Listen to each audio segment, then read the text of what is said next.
Good morning, everyone. Thank you for joining me. Today is April 5th. I think we're the 5th today. I cannot believe that we're already in April. We've got a nice group of people joining me today. So a special thank you for all the people who join before, because we get together and we get to chat and hone in on the session, and that helps me so much. Just a little disclaimer before I begin. This is not to replace medical advice. Please, if you're having an emergency, get yourself to your family doctor or to the emergency room. And this is simply an energetic tune-up to help you energetically through your week to come. Oh, now there's a deep breath and I'm moving into the session. So the group, we spoke about, we're going to bring in the youth. So I'm going to bring the session. If you have children, you don't need to let them listen to the session, but while listening to the session, you can think about your own kids, or if you'd like to help me through the session, for those who are listening, you can tune in to our youth. So I thought I was going to go from a 9 up to 18, but they're actually 7-year-olds. Oh, and I'm feeling such grief now as I say that. We're bringing in, so we're going to hold in this nurturing space youth from 7. So I'm not stopping at 18. We're actually going to 25. So those 7, I've got shivers. So those 7 through 25-year-olds, and even adults, because I can see this sometimes within myself, where I've got a tendency to look at my device. So we need to bring, to say this a little carefully here, so to refocus what we focus on, in the sense of using that device as, it's great. The devices are great. We can be in communication with each other. This is the reason we've come all together. I've got so many people around the world experiencing the beauty and the power of these healing sessions. But when that turns into using that device, or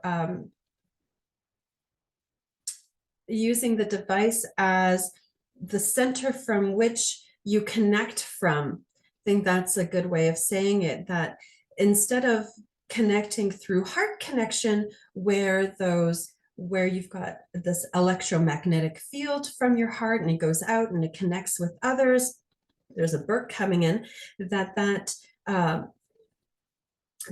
device has somehow created, or has become, it's just so strange, like a superficial heart center. Well, this is how I connect to others. Well, this is the machine from which you connect to others, but it's still those heart connections, those conversations from which you're connecting to others. But it's just this whole slew of things affecting, and really, I just kind of say it's like kind of wonky, doing something to the electromagnetic field of the heart and the heart center. So we're going to run this a few ways. We're going to dump through the heart. So the heart actually does remembering. So when teachers, I used to be a teacher, when we say, all right, class, we don't say learn it by brain, we say remember it by heart. So the heart remembers and it stores, and from that memory it also creates thoughts. So the heart generates thoughts. So we're going to dump through there an active memory through the heart center, actually through the heart brain, through the heart electromagnetic fields. We're actually even going into the energetic system of the heart. We're going into the heart chakra as well. Down through that cardiac notch, the heart feels a little depressed, like it's hiding, like it's taken a step back. I just feel like doing this. It's like, oh, I've got to create this shield. So we've got some body armoring, and in comes the clavicle. I need to do a clavicle repair. So I'm speaking really quickly because this session is coming in very, very fast. So there's so in Body Talk, we say it's like a 3-ring circus. It's not one thing happening at the same time, one thing happening at a time. This is a multi-dimensional healing system.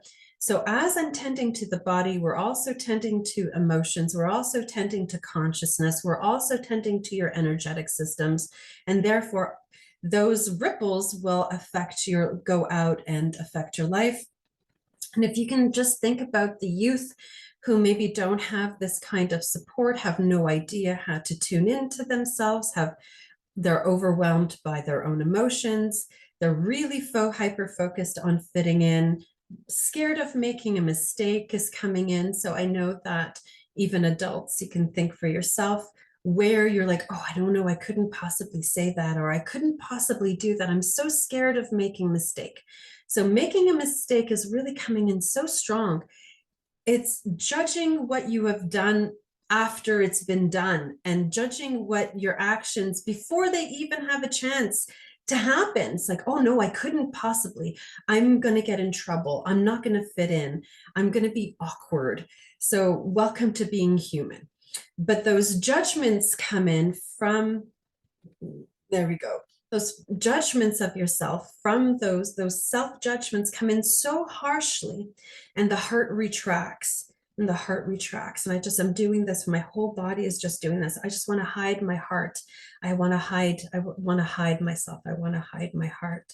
And so I know what I'll do. I'll connect from this device, and this device will actually create I can connect anyway, but it's almost like a falseness where that image of what you want to there it is, that image of yourself that you want to present to the world is what's meeting the world. So the heart takes a step back, that your heart, like the heart of matter, your essence, your spirit takes a step back.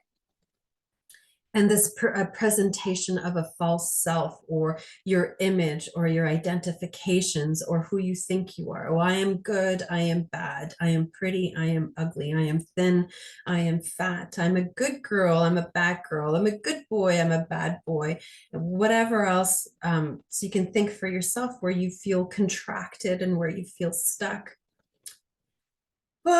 So we're going to go ahead and also bring this in as an environmental impact, because we can't get away from technology. This is just the way that it's gone. But we need to learn how to adapt.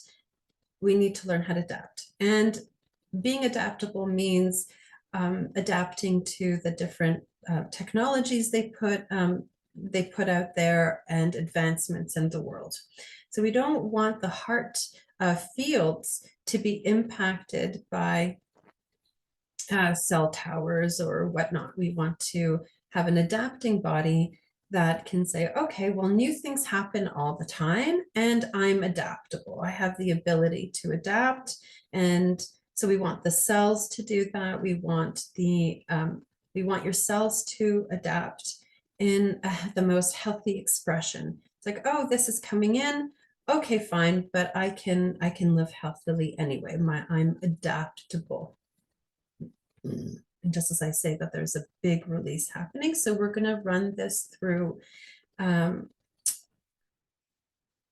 going to run this through an environmental impact of cell towers, microwaves, frequencies coming from the outside. We can also do this from global. What's impacting the heart is the global consciousness, global thinking.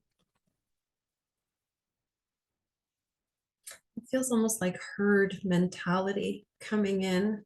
It's like, oh, I can't stand out from the crowd. It's like, oh, well, if I stand out, or if I actually speak honestly, or I speak truthfully, oh, well, then I'll be reprimanded. I don't want to have any, don't look at me. I'm just one of the crowd, just like sheep mentality coming in here.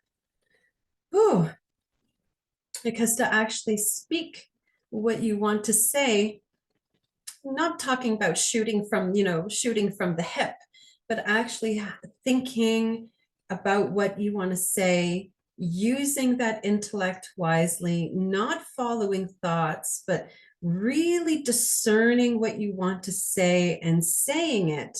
Well, that takes courage. You would need to draw up that courage from your strength center. So we're right in that center of that solar plexus. It would require some gusto from the gallbladder. You don't want to be willy-nilly. No lily livered. We want some, a little bit of gusto coming in. So liver organizes and plans, gallbladder makes a decision, discernment comes in healthily from the small intestines. And from there, you take practical action. From there, you respond. From there, you act.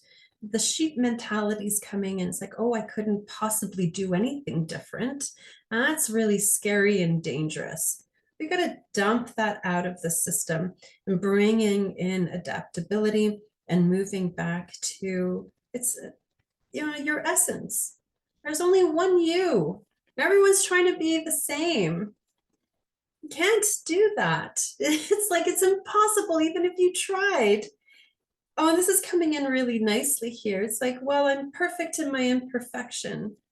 So my imperfections actually make me whatever this me is. If I didn't have my quirks and my silly tendencies and my imperfections, whatever I think that is, then I wouldn't be me. And now this whole grief is coming in through the lungs. We're going to use biogenics. It's a technique to drain grief out of the lungs. So loss is coming in. So there was a member of the group who suffered a great loss. So we're going to support them to release that out of the lungs, using grief as the natural expression of grief to actually let go. And there's a permission sentence coming in here. I give myself permission to let go. I give myself permission to let go. And there's such a holding happening here within the lungs. It's like, well, if I let go, then I won't remember. Such a huge, oh, this is so big. If I let go, well, then I won't remember. Then I'll forget. Then I won't. Then I'll forget what's happened, or I'll lose contact with. This is a specific to this for this person here coming in very specifically, but you can see for yourself if there was a loss in your family, or even a loss of a job, a loss of a friendship, or even a loss of a stage of life in a life, right? So we pass really quickly. I've never seen this like this. Oh, that's so interesting. So we go from childhood into adolescence, and that kind of blurs into one into the other. And then from adolescence into young adulthood, where we still kind of have our curiosity and playfulness. And then when we move into our adult years, somehow that loss of playfulness comes in. It's like, well, and life becomes almost drudgery a little bit. It's like, oh, the same old. I don't know if anyone's seen that movie, Groundhog Day. It's like, oh, the same old. We had a commercial here in Canada in the 80s. Oh, it's time to make the donuts. And the worker just gets up and it's like the same thing. But we've lost that within the mundane. Then there's still a playfulness, there's still curiosity, there's still a childlike adventure. It's like, well, I don't know what my day's actually going to be like, and I have my little backpack of my tools, and my life becomes a ritual. It becomes creative in the mundane, and there's this loss to it. We kind of get like, it feels like the drudgery is just taken over the lungs, and so that they're not able to actually move. It's like, oh, my breath is so sticky. So we got to get that breath moving. So with every breath, you're scanning, the body's being scanned. Every breath is an intake of new life and then releasing the old. So there's a new life and death on each breath cycle. And in the space between is this glorious pause of integration. And so there's a grief coming in. It's like, well, I'm going back. It feels like there's a looking back and going, oh, I wish it was there again, in that joyousness or in that fun. So yes, there's a natural grief coming in. It's like, okay, well, you're not a child anymore. It's this loss of innocence. Oh, loss of innocence is coming in here. That's very big. So we're going to dump, and then, oh, and then the loss of innocence for children since they're growing up too quickly with these devices. And there's that loss of innocence, that loss of curiosity, that loss of playfulness, that loss of imagination, that loss of, getting together on the street and, oh, you come in when the lights get dark and the kids run out to play and they don't have these devices on their hand. Like I've seen it so many times. You go to the park and there's this beautiful adventure to have and everyone's sitting on their devices, or children are sitting beside each other, and instead of engaging with each other, they're engaging through their phone. It's like, well, we are playing together. We're playing a game together. Okay, fine. But, it's not quite the same as that block of that device blocking those radiation waves, blocking that heart center. So I've never seen it like that. And so we're bringing in those 7 to 25-year-olds where technology has just sped up so fast that there's almost a loss of innocence coming in for those children. And there's a grief, so many tears, because you'll never be a child again. And that natural curiosity, oh my, and that curiosity and playfulness will never have the same quality as it did in childhood. And yet there's all these children that need to grow up so quickly for whatever reason. Or there's such a disjointedness also from parents and caregivers where they're so disconnected from their own center and they were experiencing their own grief that they're not able, to whatever reason, connect with their children. They're overwhelmed, they're overburdened. And so there's just this loss. I'm just feeling it as just all encompassed, just loss. I'm just going to let the tears come. There's just so much grief. We're going to help those lungs release the grief. It's letting go. So grief naturally lets go. That's what it does. It lets go. So just going to cry those tears of the loss of innocence of for children from the ages of 7 to 25. So you can tune in for yourself if you'd like to help support the children of this world. It's just growing up too fast. So this is supporting the children, and then also those adults looking back and going, oh, when did my life become such a drudgery? It's really sticky through the lungs. We got to move apathy out of that respiratory system. Oh, it's like, oh, I've just kind of given up. Sticky in the back, so we're going to do a full thoracic repair. So rib cage, diaphragm, front, back, and side, and we're also going to help those. The thoracic inlet is coming in, and the ribs in the back. We need to support those that are very sticky. So we're going to drain through their apathy. So it's just like, oh, I can't even be bothered to take a full breath. I know exactly what's going to happen. Every day is the same. Just apathetic to my own feelings, my own thoughts, apathetic to what's happening in my life. It's just all the same. I just give up, just complete apathy. Oh, so we're going to help that helped my eyes brighten up. Good. We're draining that out and we're going to repair. So it needs to go out to the diaphragm and be synthesized through the diaphragm and the small intestines, but the diaphragm needs some help. It's already overburdened. It's got an overburdened diaphragm. So we need to we'll do a full Seedry to the diaphragm, really honing in on the water. We're going to do Seedry and an extra hydration to the diaphragm. It feels really crispy. It's just so tight and sludgy in there. We've got a buildup of unsynthesized emotions, experiences, and a tightness. It's like, oh, I couldn't possibly take in more life. I couldn't possibly take it anymore. And so it's so contracted. It's so contracted. That means our organs aren't getting enough oxygen. And They need to be nicely massaged. They need to be massaged by that diaphragm.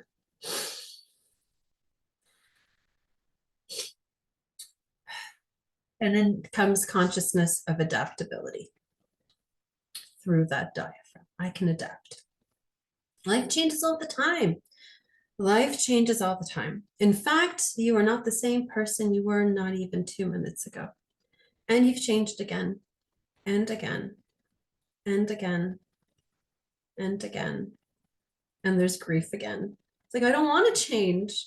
I don't want to change. I want things to stay the same. And it's going back to a moment. So we're running through active memories. When things were good is the overall, when things were good, when I remember when things were good, when things were happy, when had such a great time back in but we're going to do it as when things were good, and then wanting to desperately get back to that place where things were good. And so it's a clinging to the past. There's just memories they don't, and then completely not seeing what is good now. And so a lack of gratitude for what is happening now. So we're releasing that out of the diaphragm. And we're running that through as an active memory. I'm going to link this into the small intestines and the large intestines for discernment. You'll just be able to go, your gut will be able to mull through that as it needs. It'll extract the experiences and turn them in, transmute them into wisdom. The experiences that need to be transmuted into wisdom will. The ones that are just like, oops, this needs to be just done with, that'll be brought to the large intestines for release. And we've come to the end of session, so I'm going to tap this in here. Thank you all so much for being here with me. Whew, I wasn't expecting that to come up today.